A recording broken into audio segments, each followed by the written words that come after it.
Hello everyone मोर अन्य এটা নতুন ব্লগলৈ আপোনালোকক সকলোকে স্বাগতম জনাইছো। ৰাতিপুৱা মই যিখিনি কাম থাকে সেইখিনি কৰি লৈছো।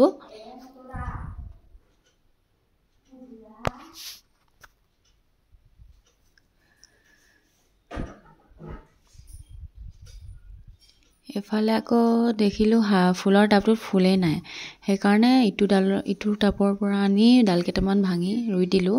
যেহেতু পূজা পাইছেহি সেইকাৰণে ভাবিলো কাপোৰ কেইটামানো ধুই থৈ দিও। বতৰটো যেহেতু ইমান ভাল নহয় সেইকাৰণে এতিয়া ধুলেহে চাগে পূজালৈকে হ'বগৈ। এফালে কাপোৰটা ধুই মেলিব আহিছো, দেখিছো বতৰটো ডাৱৰীয়া কৰি আছে। তাকে কি নকৰোকে মেলি দিলো আৰু।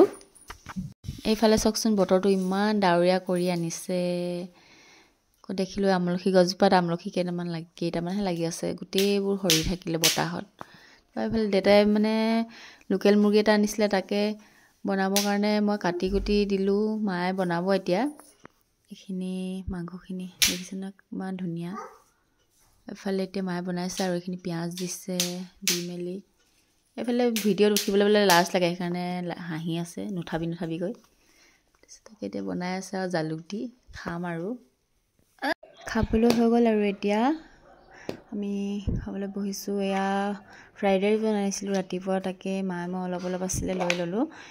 খাবলৈ খুব সোৱাদ হৈছে আৰু ঠাণ্ডা বতৰ, তাতে জালুক দিয়া। আপোনালোকক ৰেচিপি দিম শ্বৰ্ট ভিডিঅ'ত, চাব আপোনালোকে। আজিলৈ বাই।